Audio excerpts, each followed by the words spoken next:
दोस्तों हम सभी ने यहाँ पर स्कैनिंग और प्रिंटिंग तो देखा ही होगा, लेकिन इसमें हम लोग यहाँ पर देखने वाले हैं 3D स्कैनिंग और यहाँ पर 3D प्रिंटिंग। तो यहाँ पर यह 3D स्कैनिंग क्या है, 3D प्रिंटिंग क्या है, कैसे काम करता है, इन सभी के बारे में हम लोग इस वीडियो में देखने वाले हैं। तो सिंपली आप इस वीडियो को देखते रहिए, आपको पूरी नॉलेज मिल जाएगी। तो आप देख रहे हैं टेक महिंद्रा में। तो चलिए वीडियो को स्टार्ट करते हैं।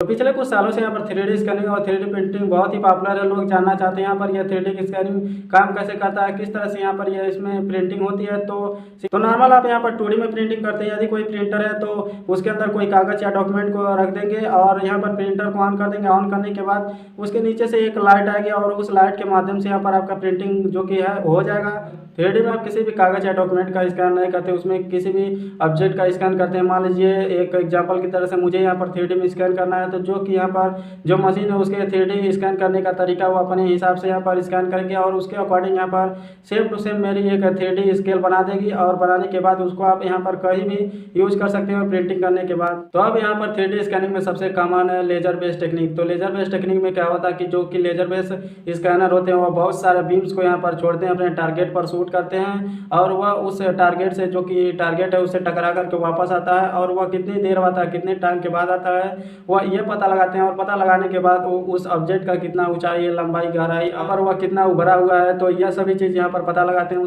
मान लीजिए मुझे स्कैन कर रहा है तो कुछ बीम्स जो कि यहाँ पर स्कैनर से निकल के आएंगी, मान लीजिए यहाँ से टकरा करके वापस जाएंगी, या फिर कुछ बीम्स यहाँ से टकरा करके वापस जाएंगी, या फिर कुछ बीम्स यहाँ से टकरा करके वापस जाएंगी।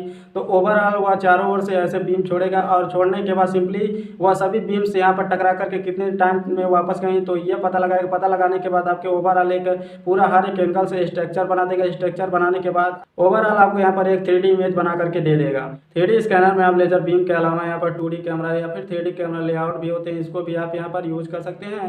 और यहाँ पर ये पता लगाते हैं आपके हर एक एंगल से एक हल्की लाइट छोड़ते हैं और वह लाइट यहाँ पर आपके टकरा करके वापस आती है। उसके अकॉर्डिंग ये चारों एंगल से यहाँ पर पता लगाते हैं कि आपके यहाँ पर जो कि स्ट्रक्चर है कैसा है, कितना है और कितना छोटा है, कितना बड़ा है। यह सभी चीज़ यहाँ पर लाइट के माध्यम से भी यहाँ पर पॉसिबल है। तो चलिए अब हम लोग यहाँ पर बात करते हैं प्रिंटिंग की। तो प्रिंटिंग में आपने यहाँ पर देखा होगा जो कि नॉर्मल प्रिंटर होते हैं उसमें इंक डालते हैं, फिर टोन डालते हैं। टोन डालने के बाद यहाँ पर कोई कागज़ पर या फिर कोई डॉक्यूमेंट पर यहाँ पर प्रिंट कर देते हैं। तो यहाँ पर हम लोग 3D प्रिंटिंग में कोई भी ऑब्जेक्ट का यहाँ पर प्रिंट करते हैं तो हमें एक ऐसी चीज़ चाहिए जिसकी वजह से हम लोग उसको एक अच्छा स्ट्रक्चर बना सकें, अच्छी तरीके से यहाँ पर उसको प्रिंट कर सकें। तो ऐसे में जो कि सबसे कॉमन, सबसे ईजी और सबसे आसान है और सबसे सस्ता यहाँ पर वो है प्लास्टिक। तो प्लास्टिक को यूज करते हुए हम लोग यहाँ पर जो कि प्रिंटर है उसमें इंक की जगह पर प्लास्टिक वायर का यूज करते हैं और उसको यूज करने के बाद प्लास्टिक वायर रोल मेल्ट होकर यहाँ पर 3D प्रिंटिंग होती है। यदि आप 3D मॉडलिंग करना जानते हैं, आपके पास सॉफ्टवेयर है, तो आप खुद से अपना एक 3D मॉडलिंग यहाँ पर 3D इमेज बना सकते हैं। या फिर मान लीजिए आप यहाँ पर 3D स्कैन किए उसको भी आप यहाँ पर 3D में प्रिंट कर सकते हैं। आगे मैं बताऊंगा यहाँ पर इसका यूज क्या है, किस तरह से यहाँ पर यूज होता है। तो 3D प्रिंटिंग के साइज यहाँ पर बहुत बड़ा बड़ा होती है, तो आपको इसमें अलग अलग देखने के लिए मिल जाएगा।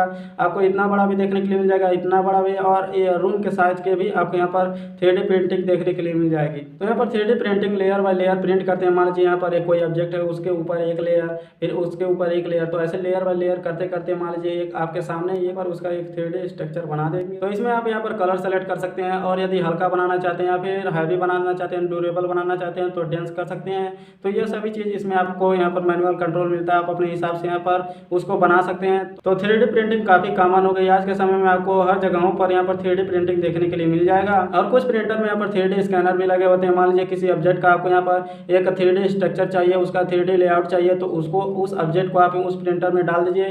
प्रिंटर में डालने के बाद क्या करेगा कि जो कि स्कैनर है वो उसको चारों तरफ से स्कैन करने के बाद उसका एक 3D इमेज बना लेगा। इमेज बनाने के बाद जो कि प्रिंटर है उसको एक 3D लेआउट में प्रिंट कर देगा और एज इट इज जो भी ऑब्जेक्ट का आपने यहाँ पर प्रिंट किया सेम टू सेम यहाँ पर डबल आपको देखने के लिए मिल जाएगा। तो यहाँ पर देख सकते हैं इस घर को 3D में प्रिंटिंग करके तैयार किया गया है। तो आप यहाँ पर इमेजिन कर सकते हैं इसका क्या इंपॉर्टेंट है।